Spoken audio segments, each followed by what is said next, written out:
Ramakrishna শরণম YouTube চ্যানেলে সকল রামকৃষ্ণ ভক্তমণ্ডলীকে স্বাগত। আজকের পাঠের বিষয় মাতৃ সান্নিধ্যে স্বামী ঋতানন্দ মহারাজের আত্মকথা। জননীং শারদাং দেবীং রামকৃষ্ণম জগদ্গুরুম পাদপদ্মে তয়ো শ্রিত্বা প্রণমামি মুহুর্মুহু। একসময় কোয়ালপাড়া মঠে কাজকর্ম লইয়া সেবকদের সহিত অধ্যক্ষের মতবিরোধ উপস্থিত হয়। মা তখন জয়রামবাটিতে আছেন।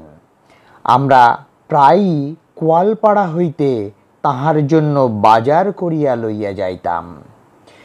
মা কে কেমন আছে অল্প অল্প করিয়া জিজ্ঞাসা করিতেন। উক্ত মঠের সকল সংবাদ মা উত্তম রূপেই জানিতেন। একদিন তাহার ভাইজি আমাকে এসব জিজ্ঞাসা করিলে মা তাহাকে বলিলেন, তোর অত খবরে দরকার কি? তিনি চলিয়া গেলে মা বলিলেন, দেখো, সব বনিয়ে বানিয়ে চলতে হয়। ঠাকুর বলতেন, স স স, সব সয়ে যাও, তিনি আছেন।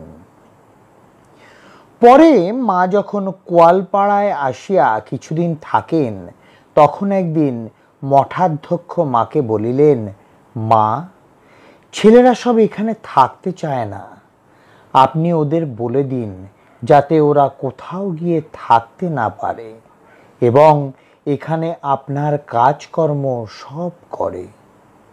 ওদের ইচ্ছা অন্য জায়গায় সব চলে যায়। আপনি যদি বলে দেন তাহলে ওরা আর কোথাও যাবে না। এই কথা শুনিবা মাত্র মা ক্রুদ্ধা হইয়া বলিলেন, তুমি আমাকে দিয়ে কি বলিয়ে নিতে চাও? আমি বুঝি বলে দেব যে ওরা কোথাও থাকতে পাবে না? ওরা আমার ছেলে, ঠাকুরের কাছে এসেছে, ওরা যেখানেই যাবে সেখানেই ঠাকুর ওদের দেখবেন।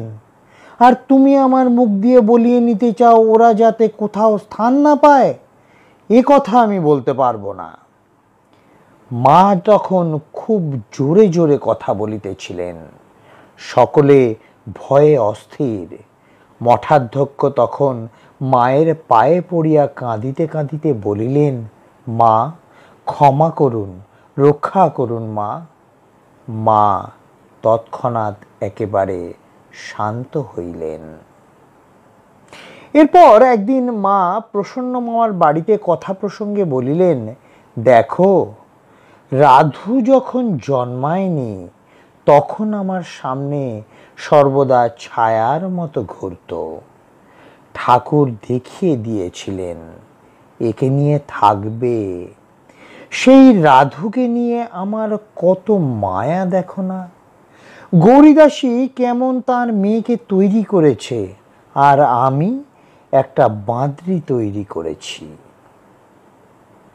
কোয়ালপাড়া মঠে আমরা তখন আতপ চাউলের ভাত খাইতাম। অর্থাভাব হেতু তরকারি তেমন জুটত না। এই রূপ খাওয়া দাওয়ার জন্য সকলেরই শরীর খারাপ হইয়া গেল।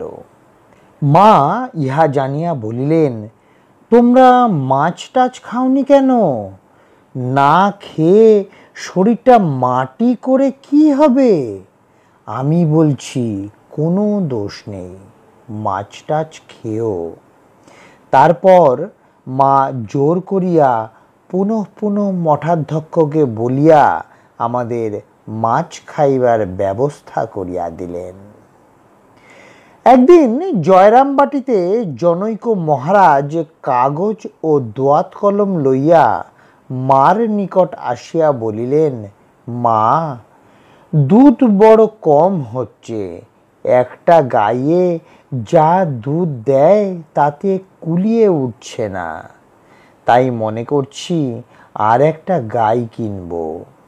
আপনি যদি অনুমতি দেন তো একজনকে টাকার জন্য লিখি। মা বলিলেন, লেখো, কল পেয়েছ, লিখলেই টাকা, আর কি। তিনি চলিয়া গেলে মা হাসিয়া বলিতেছেন, ওর কি বাসনা দেখো। আমি বাবুরামকে এক সময় একটু মিছরির পানা খেতে দিয়েছিলাম। বাবুরামের তখন পেটের অসুখ, ঠাকুর তা দেখতে পেয়েছিলেন। আমাকে একদিন বললেন, তুমি বাবুরামকে কি খেতে দিয়েছিলে? আমি বললুম, মিছরির পানা। ওই কথা শুনে ঠাকুর বললেন, ওদের যে সাধু হতে হবে, ওসব কি অভ্যাস করাচ্ছ? একদিন মাকে জিজ্ঞাসা করিলাম, কিভাবে আমি সাধন ভজন করব?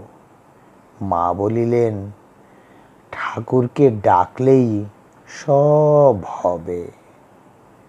আজকের পাঠের তথ্যসূত্র শ্রী শ্রী মায়ের কথা, স্বামী ঋতানন্দজি মহারাজ।